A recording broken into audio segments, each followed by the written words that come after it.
اعوذ باللہ من الشیطان الرجیم بسم اللہ الرحمن الرحیم۔ السلام علیکم معزز ناظرین، ایک بار پھر اسلامک انفو اینڈ ہیلتھ میں آپ سب کا خوش آمدید۔ تو دوستوں، آج ہم ایک نئی ویڈیو کے ساتھ حاضر ہوئے ہیں اور آج کا ہمارا ٹاپک ہے امتحان میں کامیابی کے لیے وظیفہ۔ تو دوستوں، آج میں آپ کو ایک وظیفہ نہیں بتاؤں گا، آپ کو دو وظیفے بتاؤں گا۔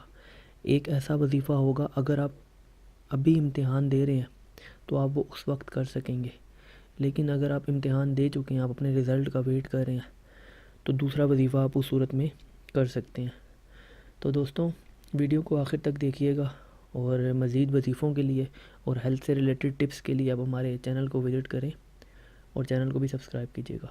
تو چلیے شروع کرتے ہیں۔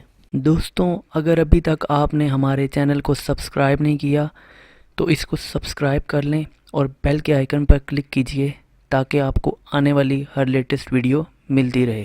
شکریہ۔ تو دوستوں، ہمارا پہلا وظیفہ ہے جو کہ آپ پیپرز دینے کے دوران کر سکتے ہیں، اور المالک القدوس اللہ کا نام ہے۔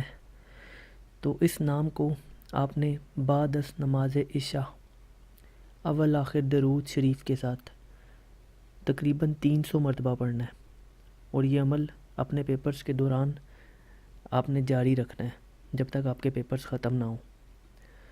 تو اس عمل کو کریں، انشاءاللہ اس کی برکت سے آپ کا پیپرز بہت اچھے ہوں گے اور آپ کا رزلٹ بھی بہت اچھا آئے گا۔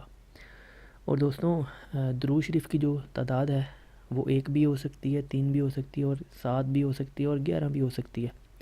وہ آپ جس طرح آسانی سے سمجھیں آپ اس کو کریں، لیکن عشاء کی نماز پڑھنا ضروری ہے۔ تو چلیے اب میں آپ کو دوسرا وظیفہ بھی بتا دیتا ہوں اگر آپ اپنے پیپرز دے چکے ہیں تو۔ اسی کے ساتھ ہمارا دوسرا وظیفہ ہے یا حسیبو۔ یا حسیبو تقریباً آپ نے 11,000 مرتبہ 3 دن تک لگاتار پڑھنا ہے، اور اول آخر درود شریف پڑھنا ہے، اور اس میں آپ کی درود شریف کی تعداد بھی 11 مرتبہ ہوگی۔ مطلب جب آپ وظیفہ شروع کریں گے تب بھی 11 دفعہ درود شریف پڑھیں گے، اور جب وظیفہ ختم کریں گے تب بھی 11 دفعہ درود شریف کو پڑھیں گے۔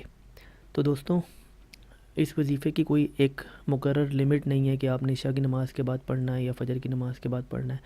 3 دن تک لگاتار آپ، مثال کے طور پہ آج اگر عشاء کی نماز کے بعد پڑھ رہے ہیں تو کل بھی آپ نے عشاء کی نماز کے بعد پڑھنا ہے۔ اگر آپ فجر کی نماز میں زیادہ ایزیلی اس کو پڑھ سکتے ہیں تو فجر کی نماز کے بعد اس کو کریں، لیکن اس کو جس ٹائم پہ آج کریں گے تینوں دن لگاتار آپ نے اسی ٹائم پہ کرنا ہے۔